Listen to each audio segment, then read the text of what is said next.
Então, bom dia a todos. Nós vamos começar, vamos ver se dá tempo de tratar os dois assuntos, mas talvez não.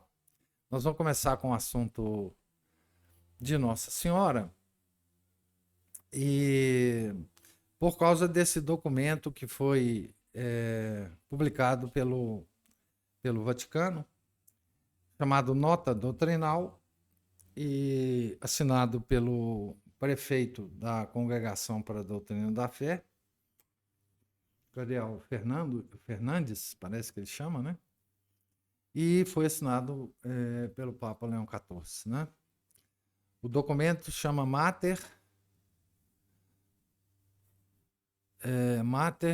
Fidelis Populi Fidelis, se não me engano.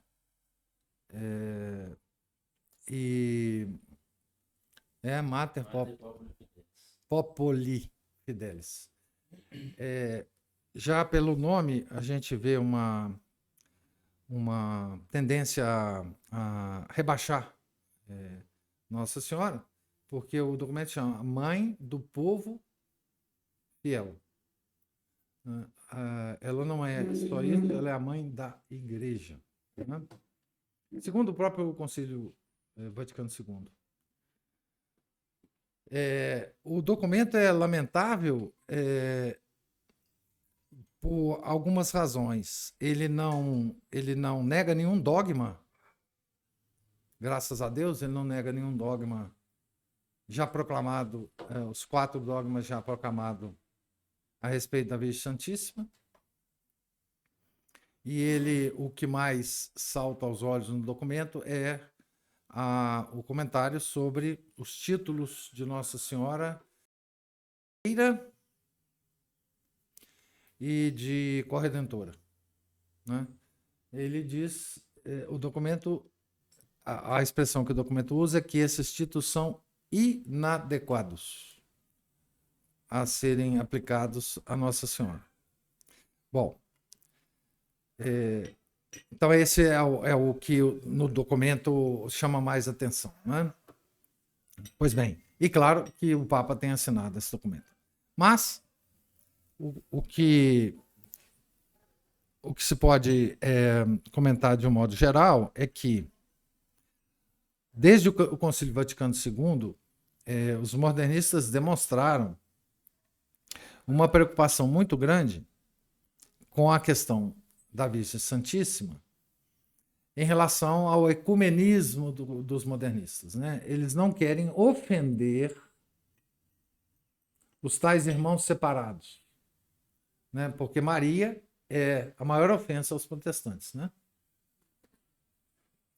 E portanto, eles querem, digamos assim, camuflar a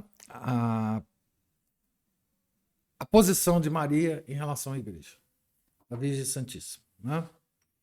Então, só lembrando, eu divulguei um vídeo nas nossas redes, uma palestra que eu fiz há uns 12, 13 anos atrás, explicando essas questões, mas, assim, no Concílio Vaticano II, antes do início do concílio, havia aqueles esquemas preparados para que o concílio se debruçasse sobre eles e, a partir daí, gerasse os documentos necessários do concílio. São os chamados esquemas preparatórios.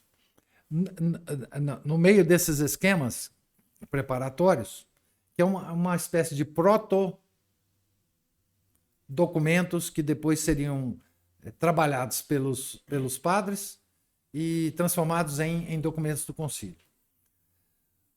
Tinha um documento nesse esquema preparatório, um documento sobre Maria. No início do concílio, todos os esquemas anteriores foram jogados no lixo, inclusive de Maria, e foram feitos aqueles documentos que a gente conhece, com a história que a gente conhece. Não vale a pena aqui comentar. Eu já comentei em várias outras ocasiões, né? Pois bem, eles colocaram alguma coisa sobre a Virgem Santíssima no Lumen Gentium, eu acho. Colocaram alguns parágrafos sobre a Virgem Santíssima lá. Pois bem.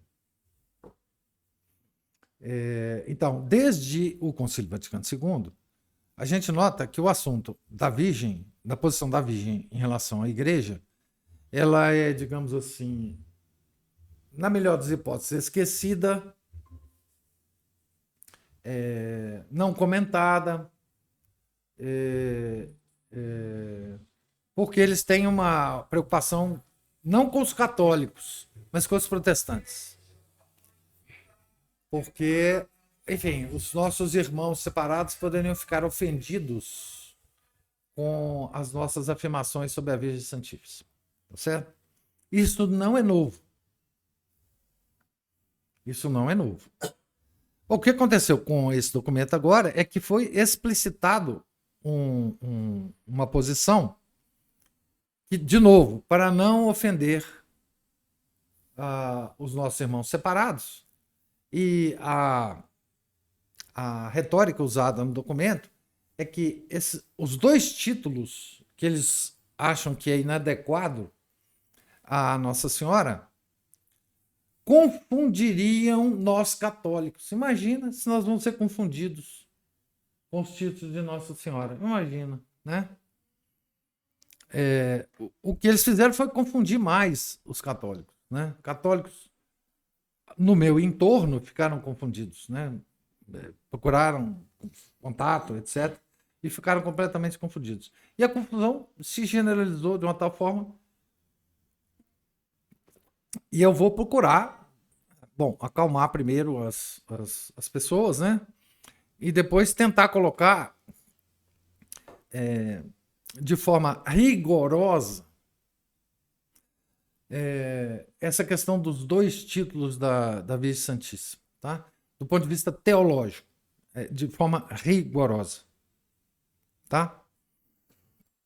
Quando digo rigorosa, é me baseando em textos de teologia dogmática. Vou me basear num texto aqui, depois eu vou falar qual o texto que eu vou me basear.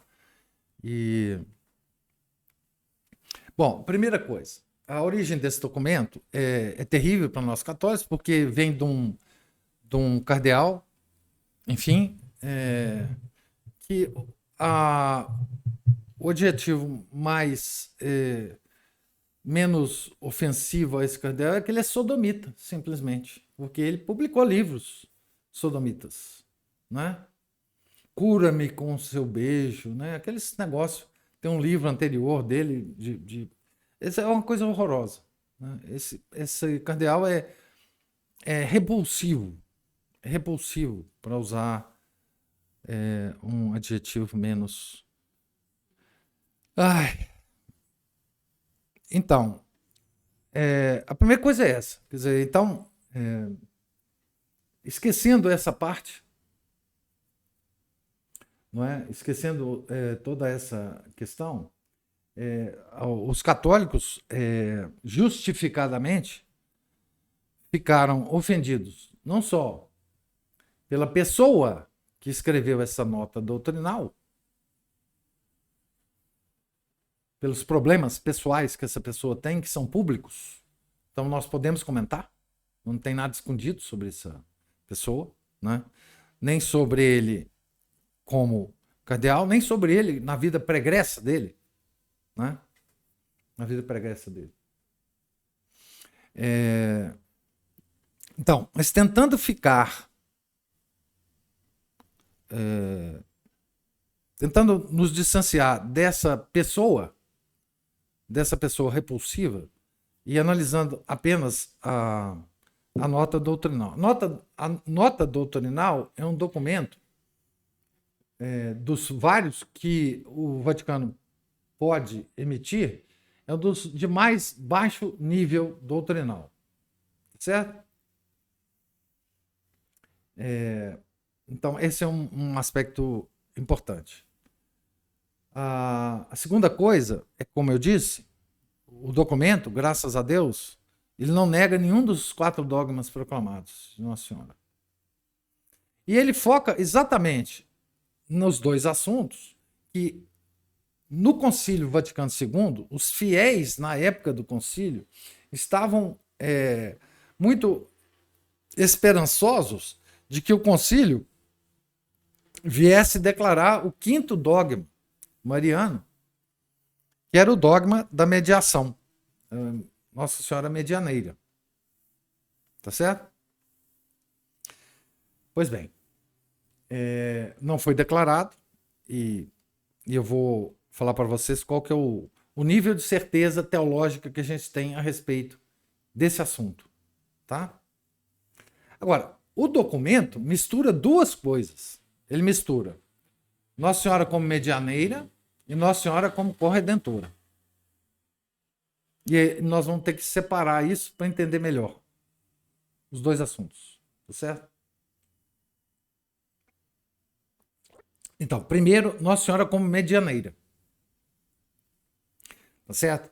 Então, aqui eu vou pegar um livro chama Fundamentals of Catholic Dogma. É um livro do Ludwig OTT.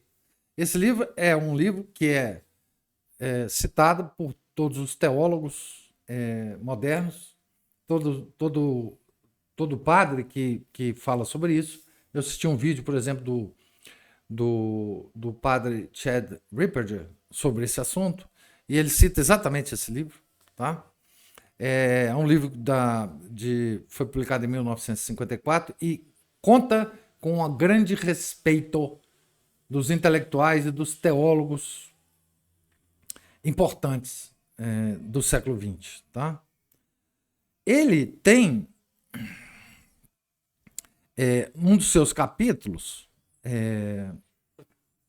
ele fala de todos os dogmas da igreja, dos níveis de certeza dos dogmas, das afirmações dogmáticas. É um livro sobre teologia dogmática.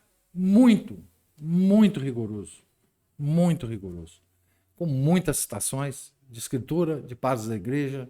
Então, realmente é um livro muito bom. Ele tem um capítulo que se chama Os Privilégios da Mãe de Deus. Tá? É um capítulo em que ele fala, então, de Maria. Certo? E ele fala, então, sobre o que nós sabemos de Maria dogmaticamente, enfim, qual a posição de Maria. Por exemplo, ele começa falando, Maria foi concebida sem pecado original, sem a mancha do pecado original. Isso é um dogma de fide.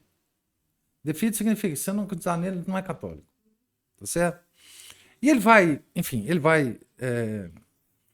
falando, ele fala sobre o desenvolvimento histórico dos dogmas de Maria, enfim. É muito bonito, inclusive ele escreve muito, embora seja um teólogo e escreva com muito rigor, ele escreve muito bem, né? Por exemplo, né, enfim, Maria foi concebeu do Espírito Santo sem a cooperação do homem, também é uma afirmação de fide, não tem. Depois fala dos dogmas promulgados como doutrina, enfim, tá certo? Bom, Assunção de Maria, etc, etc, etc. E ele fala também, num outro capítulo sobre Maria, na parte que ele fala sobre Maria, ele fala da mediação de Maria. Tá certo? Pois bem, na parte da mediação, que é o que eu quero falar para vocês aqui agora, exatamente, ele fala assim, Maria é designada medianeira de todas as graças em dois sentidos. Dois sentidos. Tá certo? O primeiro sentido, Maria concebeu o Redentor. Tá certo? A fonte de todas as graças. A fonte de todas as graças é o Redentor. Desta forma, ela é o canal de todas as graças. Essa é uma afirmação teológica que ele diz que essa afirmação é uma sentença certa. O que significa? Esses são os graus, vários graus de certeza de uma afirmação teológica. Para vocês entenderem, eu não entrar em muito detalhe sobre isso, uma outra sentença certa que nós temos é que a revelação terminou com os apóstolos. Isso é uma sentença certa. Isso não é um dogma promulgado pela igreja. Isso é uma sentença certa. Quer dizer, é um grau de certeza teológica máxima antes de qualquer declaração de dogmática. Esse da revelação não tem promulgação dogmática, mas é uma sentença certa. Então, nesse sentido, né, Maria deu a luz ao Redentor, deu o Redentor ao mundo, e desta forma ela é o canal de todas as graças. Desta forma. Tá certo? A segundo modo de entender a medianeira de todas as graças. Como a assunção de Maria aos céus,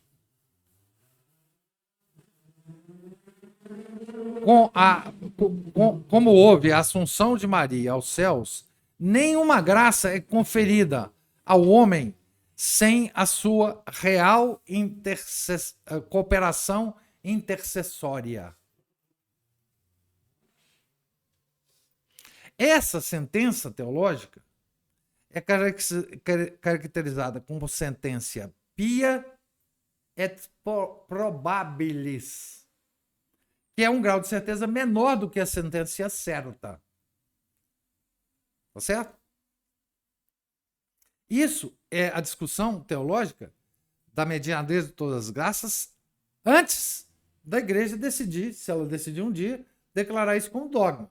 Se ela decidir declarar como dogma, acabou isso aqui tudo. É dogma. Tá certo? Mas como está a discussão teológica sobre a questão da medianeira de todas as graças?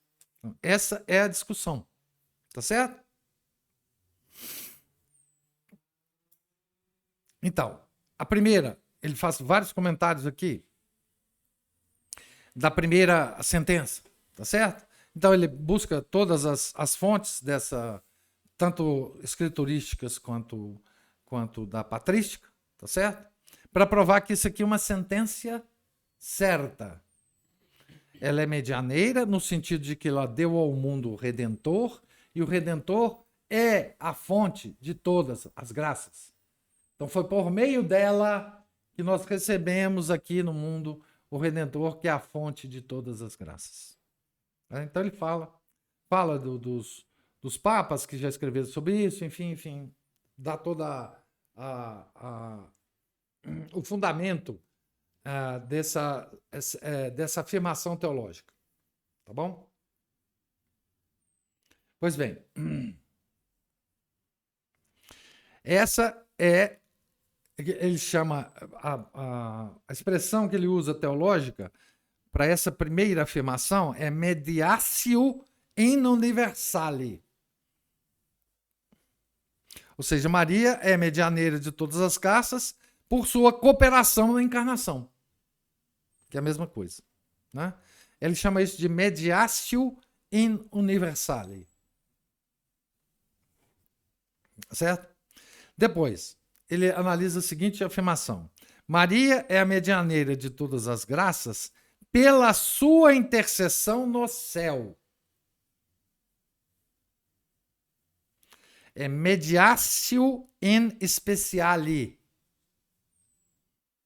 Tá certo? Ele dá toda a nossa a história também, fala dos papas, de Leão XIII principalmente, etc. Tá certo? Coloca as duas coisas no mesmo texto para a gente entender os graus de certeza teológica de um e de outro, como está hoje.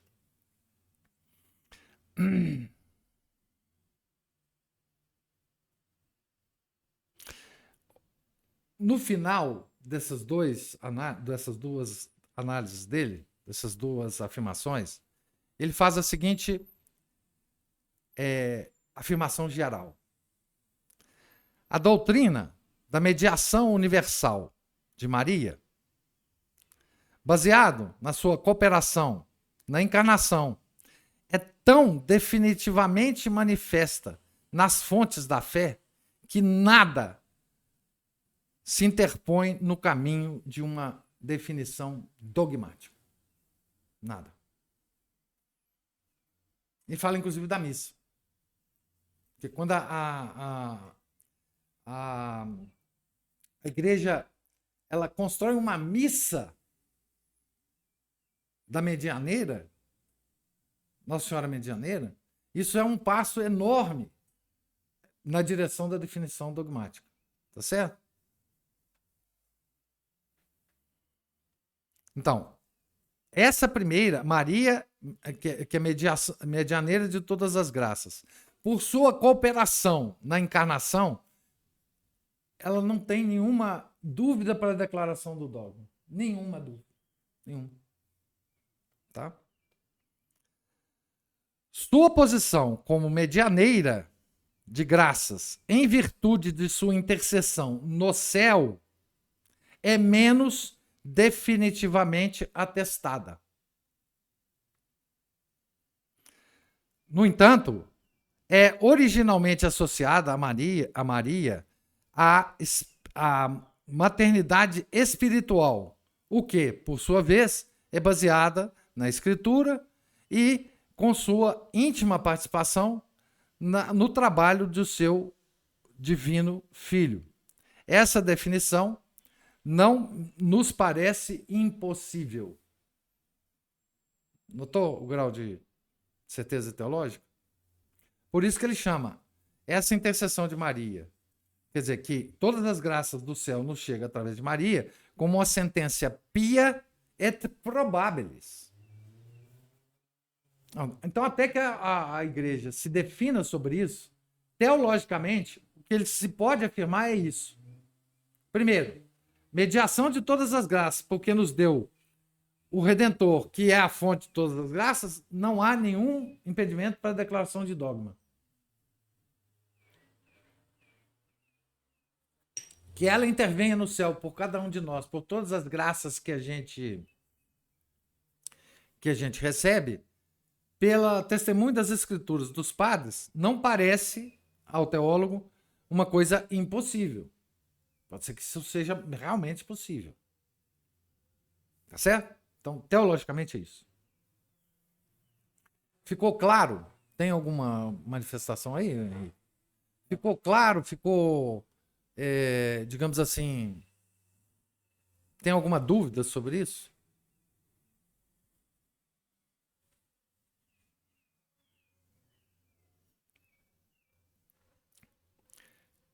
Então, outra coisa que fala de Maria, ele fala, tem um capítulo que fala sobre veneração de Maria, só para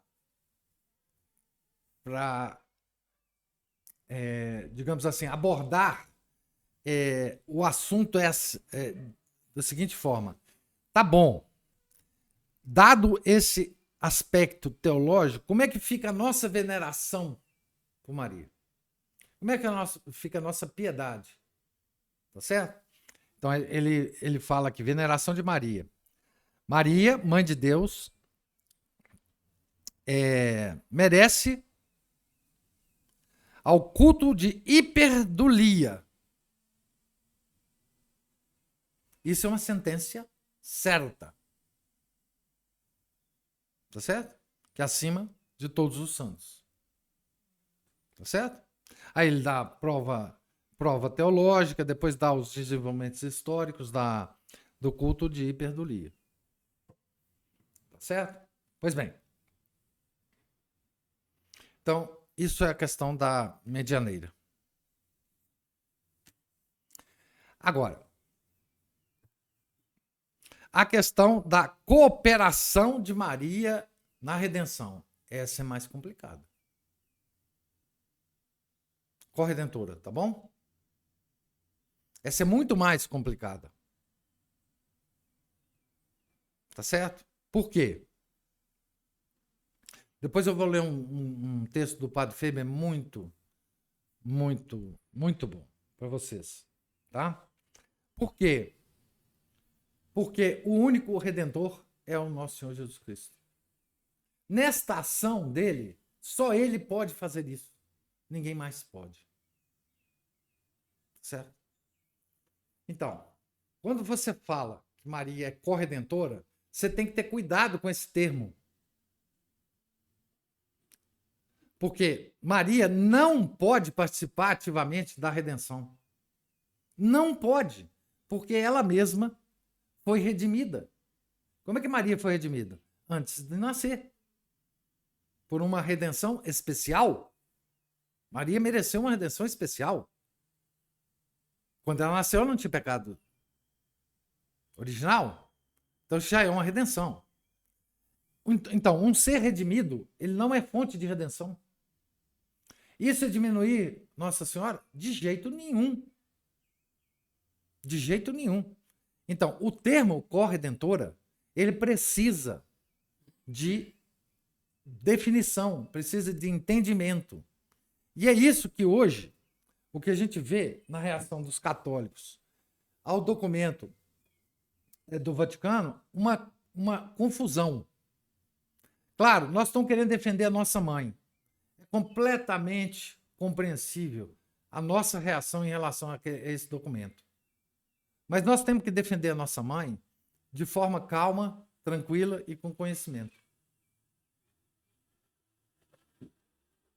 Porque ela mesma ficaria ofendida se nós estivéssemos dando a ela o papel de redentora. Porque ela sabe que não é. A redenção é uma operação que só o Filho de Deus pode fazer. Tá certo? Então, não há outra possibilidade. Por isso que Deus, digamos assim, entre aspas, bolou esse plano de redenção do gênero humano. Porque não havia outra possibilidade. Tá certo?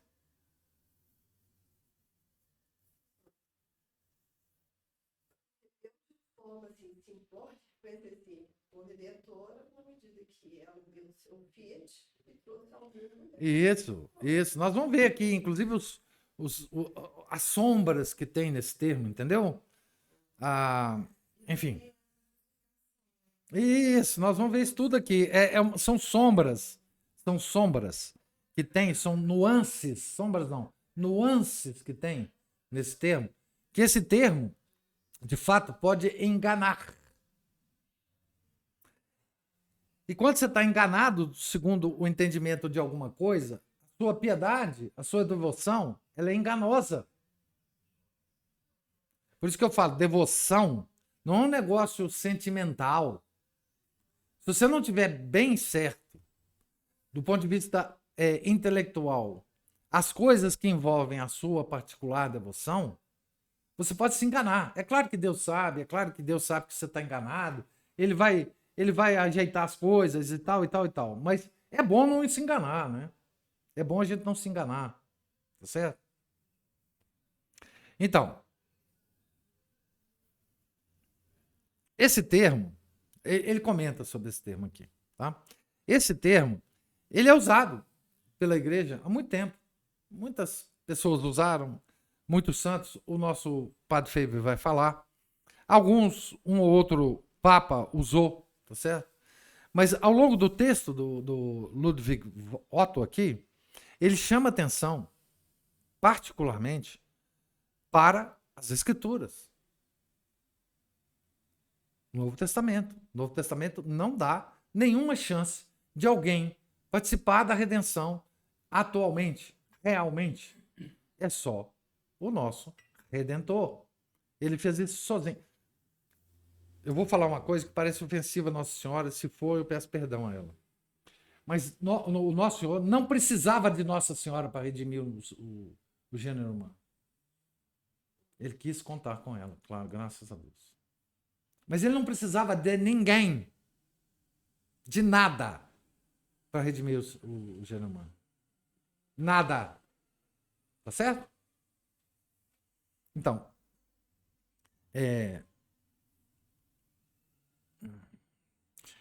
Ele cita o Papa São Pio X, numa expressão que ele fala assim: a Nossa Senhora mereceu para nós, ele usa o termo de congruo, o que Cristo mereceu. Na verdade, ele usa o verbo, um verbo que ele usa aqui Nossa Senhora merece por nós de congruo o que Cristo mereceu de condigno. Tá certo? E isso significa o seguinte: essa expressão, se for tomada de forma errada, ela confunde de fato os católicos. Então veja, que coisa terrível que eu vou falar aqui. O fato da nota doutrinal comentar sobre a expressão corredentora, ele comenta como inadequada. Mas a nota doutrinal devia ser só sobre a corredentora para explicar para a gente o que ela é. Se ela é inadequada, como é que ela é adequada? Já que ela existe no meio católico, nos santos, etc., por muito tempo. Então, a nota doutrinal devia nos explicar isso, para tirar essa confusão da nossa cabeça. Tá certo? Então, eu vou ler um texto aqui do Padre Faber, que eu já li em outra oportunidade, que é do livro Ao Pé da Cruz. Tá certo? E ele fala exatamente da questão. Ele está num capítulo chamado O Propósito Divino da Compaixão de Maria. Primeiramente, portanto, devemos considerar o propósito divino da compaixão de Maria. Paixão de Cristo, compaixão de Maria. É muito questionável que possamos dizer que algo no trabalho de Deus é mero ornamento. Então, Maria não é ornamento. Há algo na ideia de mero ornamento que parece destoar da realidade de Deus, da sua magnanimidade, de sua simplicidade, de sua adorável realidade. Aqui nós passamos por um escritor maravilhoso, né? E um teólogo absolutamente fantástico, é o Padre Faber. Supor que as dores de Nossa Senhora sejam um simples patos ornamental acrescido à encarnação, ainda que tenha por finalidade sacra excitar alguns graus adicionais de amor, suscita questões a respeito do caráter e das perfeições de Deus, de sua ternura para com as criaturas e do significado misericordioso que há em cada dor e na dor de toda a criação. É difícil ver como aquele que sustenta tal ponto de vista acerca das dores de Nossa Senhora pudesse ser excusado de grande desrespeito ou até de blasfêmia implícita. Deus certamente tinha um propósito para elas. Tem um propósito em tudo que ordena. Mas esse propósito, em aspecto tão marcante da encarnação, como o é o destino indizivelmente lamentável da Mãe de Deus, há de ter sido proporcionado à magnitude do mesmo mistério. E a daquele mistério maior de que era parte. Então Maria participou de um mistério, o maior mistério de todos, que é o da redenção. Não poderia ter sido uma simples paixão. Deus não poderia ter martirizado uma de suas criaturas tão somente para dar tom poético à intensa realidade do Calvário. Nem poderia ter sido uma mera lição para nós. Muito de sua compaixão não é imitável por nós e está muito além de nosso alcance, muito além de ser compreensível para nós, muito distante, pois, de nosso conhecimento. É claro que aprendemos lições delas. Aprendemos lições de tudo que Deus faz. Mas isso é diferente de Deus ter unicamente a intenção de, pelo mistério, ensinar-nos uma lição. Nem poderia ter servido tão somente a sua santificação, conquanto não tenhamos dúvida de que foi este um dos seus grandes propósitos. Ela veio para ser a mãe de Deus antes de começarem suas dores. Estas foram consequência de sua maternidade divina, não preparação para ela. Santificaram-na. De fato, eram, em um sentido especial, a santificação de alguém que, por imaculada, não poderia ser santificada como os santos, através da luta, da propensão má e da tentação interior. Mas é difícil contemplá-las assiduamente e acreditar que o seu propósito terminava aí, só na santificação de Maria, né? Procuramos um propósito mais profundo e mais divino, e mais proximamente vinculado a todo o esquema da encarnação. E podemos estar certos de que existe, ainda que não possamos descobri-lo. Isso é o mistério de Maria na redenção. O mistério da redenção é um mistério. O mistério de Maria na redenção é outro. Se, portanto, rejeitamos todos os pontos de vista anteriores por irreais ou por indignos, e por claramente discordantes do fenômeno por explicar, devemos, por outro lado, supor que a compaixão de Nossa Senhora faz parte da redenção do mundo. Que a salvação das almas foi merecida por ela e que o pecado foi expiado por ela? É uma pergunta. De novo, que é exatamente a correção que está aqui, tá?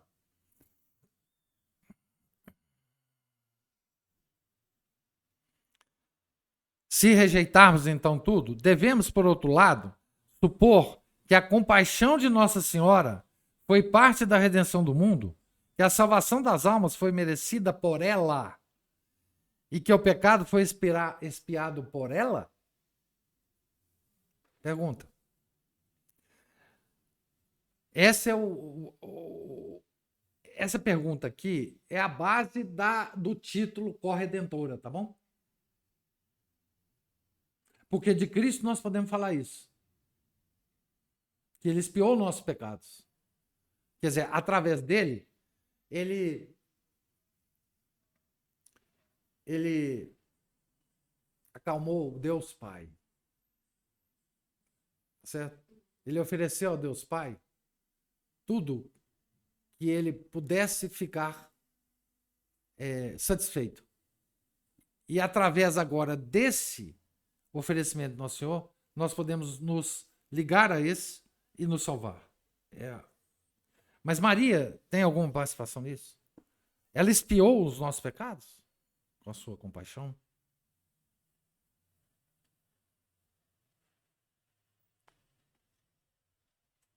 Santos e doutores estão unidos em chamar a Nossa Senhora corredentora do mundo.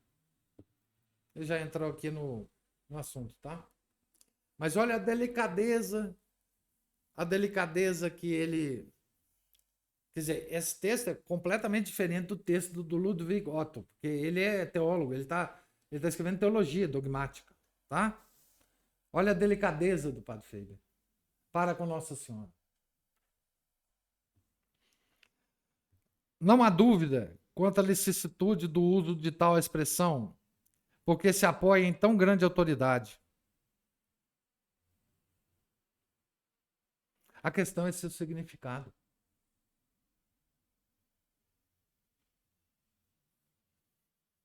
É uma hipérbole de um panegírico, uma exageração efetiva da devoção. Isso aqui é uma pergunta, tá? É uma hipérbole de um panegírico, uma exageração afetiva da devoção, uma expressão inevitável para a compreensão de Maria, que não encontra na linguagem comum algo adequado para expressar-lhe a verdade total?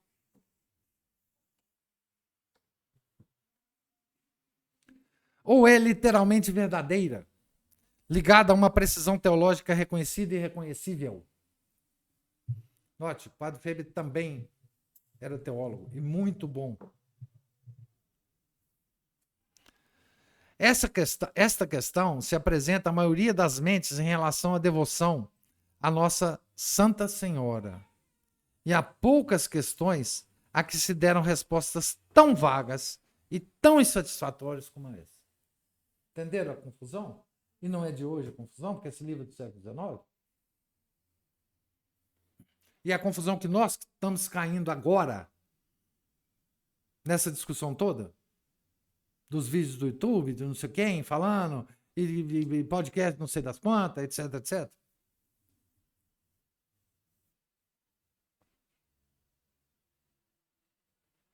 Então veja a delicadeza da questão em que nós nos encontramos.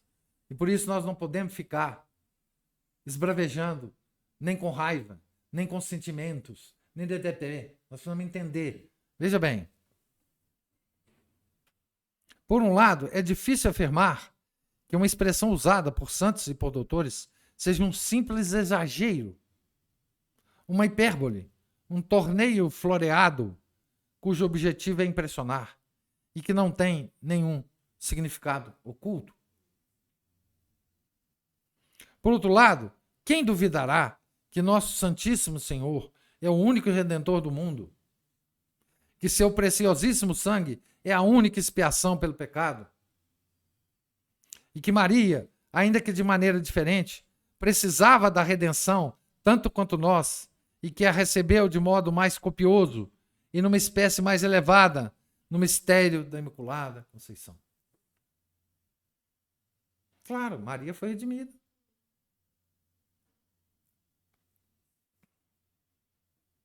Então, sendo redimida, não pode ser redentora.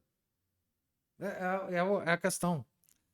Assim, quanto ao significado literal, pareceria que o termo corredentora não é teologicamente verdadeiro, ou ao menos não expressa a verdade que contém de modo teologicamente acurado, preciso. Temos de escolher entre o desejo de honrar a Nossa Santa Senhora, a autoridade dos santos e dos doutores e os requisitos soberanos da sã teologia. Olha que coisa interessante. Ele coloca 3 coisas aqui nessa frase, muito interessante. Nosso desejo de honrar a Santa Senhora. A autoridade dos santos e doutores.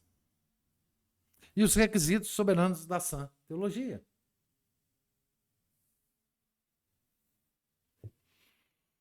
Certamente, tememos asseverar que a linguagem dos santos não tem significado, ou que não é recomendável. O cara falou lá, né? O texto não é adequado. Não, se ela for entendida certamente, ela é adequadíssima. Nós vamos ver aqui.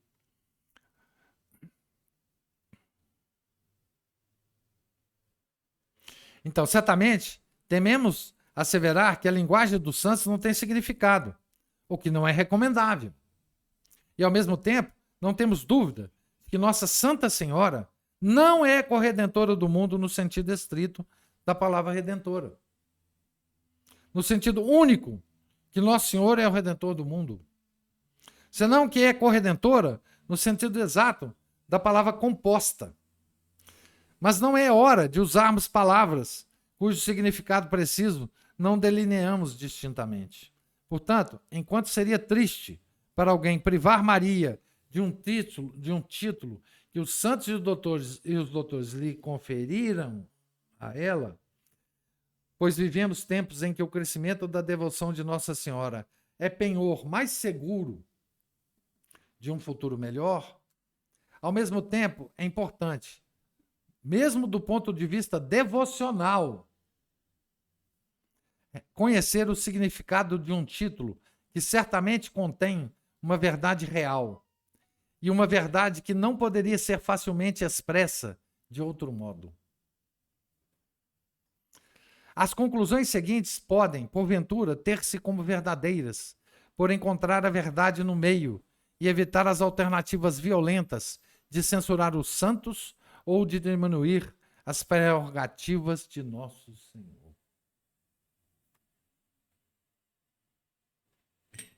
Então ele vai dar aqui o caminho das pedras para nós, tá bom? O que ele está nos dizendo, Padre Faber? Que a expressão corredentora, ela está sendo usada porque não tem outra expressão para nós nos referirmos ao mistério de Maria na redenção do mundo. É um mistério. Então, quando a gente usa essa expressão, quando os doutores usam essa expressão, quando os santos usam essa expressão, eles estão tentando nos lembrar desse mistério da compaixão de Maria na paixão de Nosso Senhor. Mas essa expressão mesma, ela pode causar dúvidas e pode causar uma diminuição das prerrogativas de nosso Santo Senhor. Percebe aí a confusão? Percebe que essa confusão é quando a gente vê, desde que o documento foi publicado até agora, essa confusão está aí no meio dos vídeos, de todo mundo comentando e falando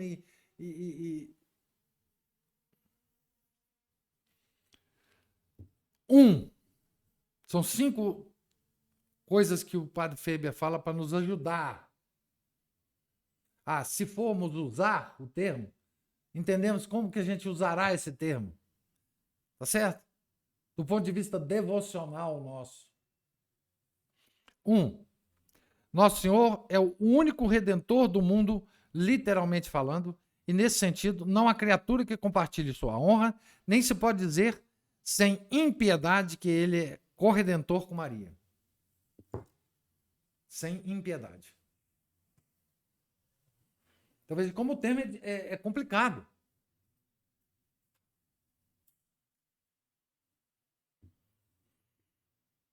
Em sentido secundário, dependente e por participação, todos os eleitos cooperam com Nosso Senhor na redenção do mundo. Não é só Nossa Senhora.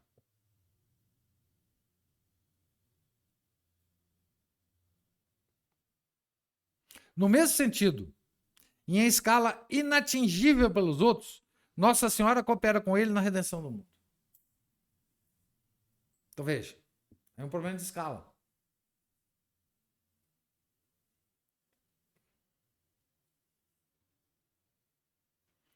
Quatro.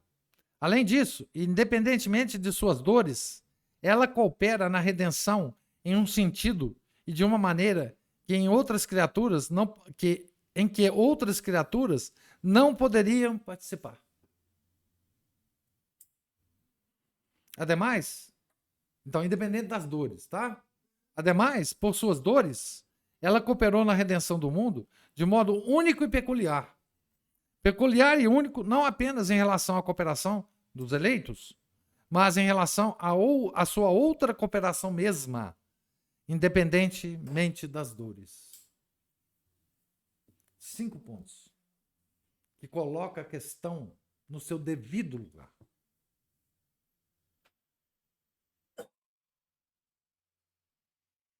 Eu me senti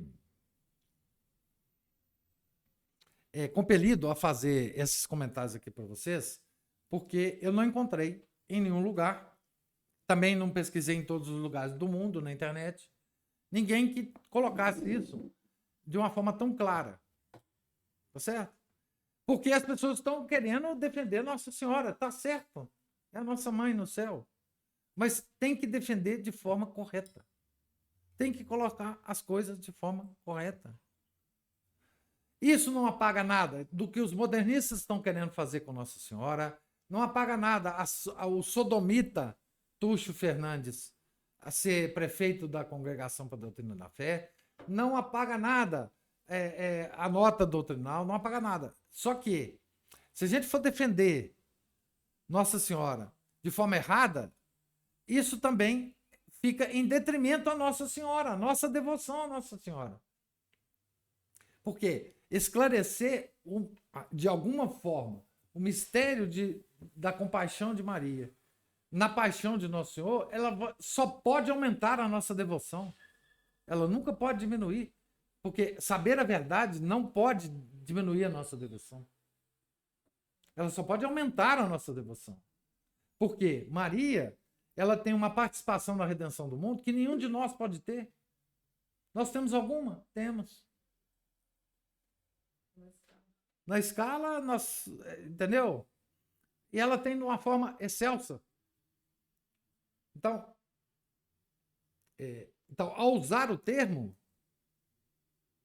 participação na redenção, que nós todos temos, e usar o termo corredentora, o corredentora pode confundir.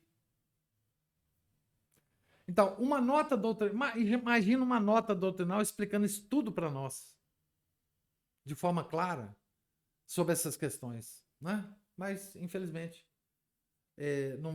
não tem esperança de que saia uma nota doutrinal assim, né? Então, é isso que eu queria falar para você sobre esse assunto. Tem algum comentário aí, Henrique?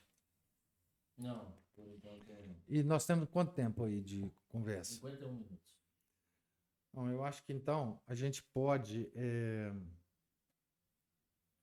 talvez não misturar o assunto, né? Com ET hoje, não?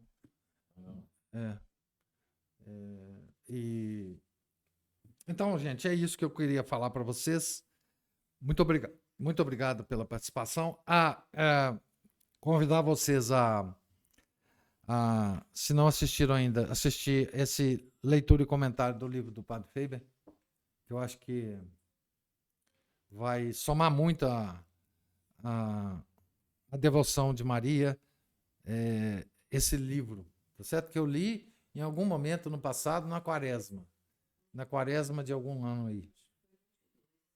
A Ana Paula aqui está falando que acho que foi 22, na quaresma de 2022.